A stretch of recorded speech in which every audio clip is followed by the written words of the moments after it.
All right, we are going to look at the page one of the day 7 notes for area of a kite and a rhombus. And we had a warm up.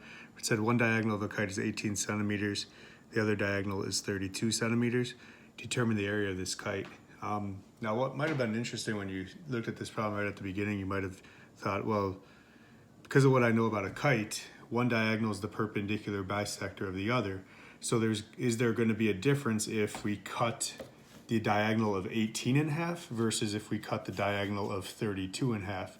So let's kind of look through that and see if there is a difference. So if I look at this first kite, and we'll say that 32, the diagonal of 32 is cutting the diagonal of 18 into half. Diagonals of a kite are perpendicular to each other. The interesting thing about the kite is the fact that you get two congruent triangles on in this case, on the right side and on the left side, because one diagonal of a kite is an angle bisector. So triangle ABC is congruent to triangle ADC in this picture. So this triangle on the right, if you fold it over, would map onto the triangle on the left. So triangle ABC is congruent to triangle ADC by side similarity, or not similarity, by side congruence. So those triangles are congruent to each other. So if I have the ability to get the area of one of those triangles, if I double it, I get the area of the entire kite.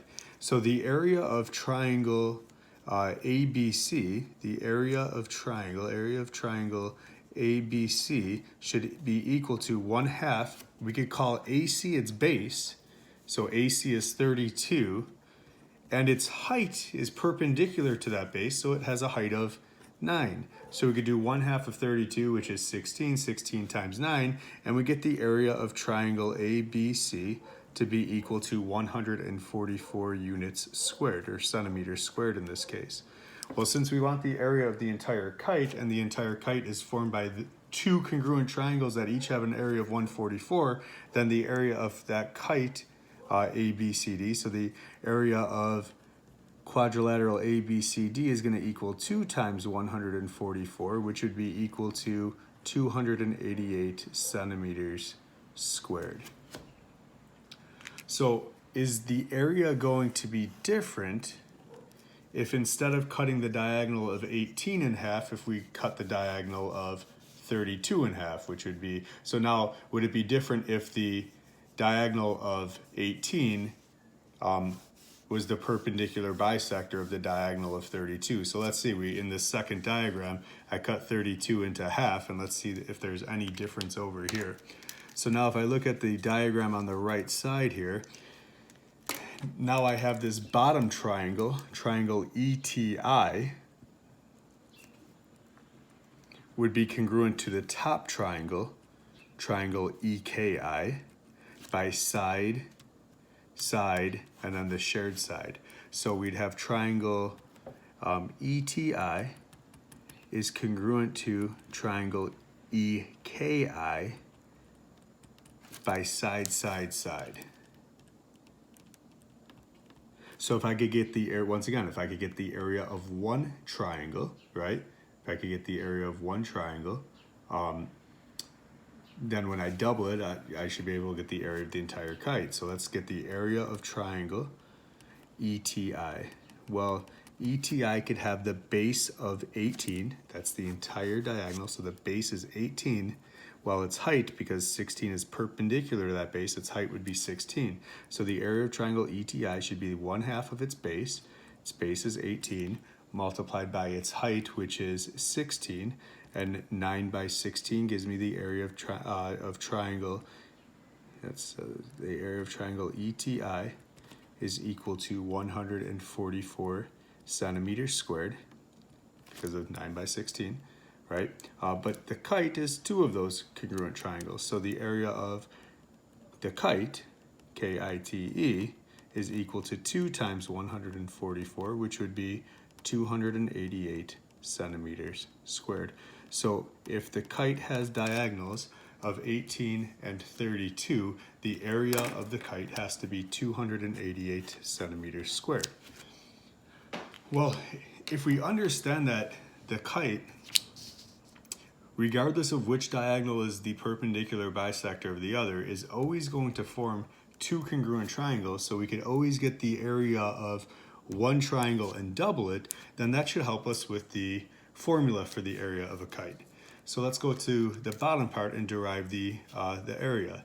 So in this diagram, let's say that segment DB, let's let segment DB represent diagonal 1. So we're going to use the notation D sub 1 for diagonal 1. So the distance from D to B, right, is going to be represented by diagonal 1. We're going to let segment AC represent diagonal 2. I didn't put the number 1, so let segment DB represent diagonal number 1. Let segment AC represent diagonal number 2. So we're going to let AC be represented by D sub 2, diagonal 2. Okay, and here's how we're gonna do the proof, right? AC is the perpendicular bisector of DB, because in a kite, one diagonal is the perpendicular bisector of the other. So that means that this length would be 1/2 of diagonal 1, and this would also be 1/2 of diagonal 1. Okay, well, then I should be able to get the area of triangle ABC, which is half of the kite. So the area of triangle ABC has a base of AC. We're letting diagonal 2 represent AC, and the height is 1/2 of diagonal 1. So the area of triangle ABC is equal to 1/2 of its base, and its entire base is diagonal 2, multiplied by its height, which is 1/2 of diagonal 1. Well, that's just the area of that triangle on the right. The kite is two congruent triangles, so the area of the entire kite, so the area of ABCD, in this, where ABCD is a kite, is going to equal 2 times the area of that triangle. Well, when I double a half, right, 2 times a half is 1. So this is going to be the same thing as diagonal 2 times 1/2 of diagonal 1. We're just going to put the 1/2 as the leading coefficient. So the area of ABCD is equal to 1/2 of diagonal 1 times diagonal 2. So the area of any kite is 1/2 of diagonal 1 times diagonal 2, because a kite will always have two congruent triangles.